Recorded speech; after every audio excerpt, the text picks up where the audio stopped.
There's a lot of discussion going on right now about Christian nationalism, and a lot of people we would identify as Christian nationalists are trying to make it sound like being a Christian nationalist is somehow not a big deal.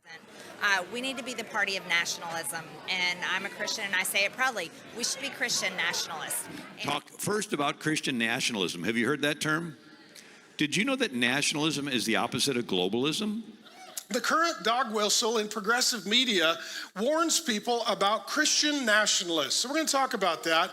And by Christian nationalists, there is this misunderstanding that somehow God's people have no right to be involved in national affairs. So let's get into it. This is not just two words that we put together like some might want to tell you. That is, if someone is a Christian nationalist, it's not that they are Christian and a nationalist, as opposed to, say, for instance, a globalist.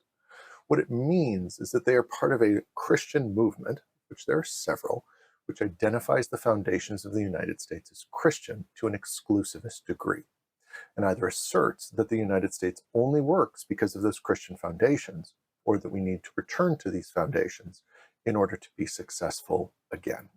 To put it another way, rule by Christians and for Christians is the only way that the US can be made great again. This isn't about restoring earlier ideas that help the US distinguish itself or somehow slightly tweaking the pluralist democracy that we live in.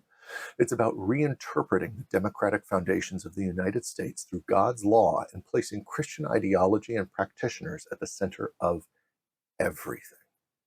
Whatever the founders of the US had in mind, it was definitely and clearly not a theocracy, nor one in which Christianity was privileged on the national level. So if you've been told that Christian nationalist is a neutral term and you adopted it to describe yourself, it's time to think about whether you really agree with the end game.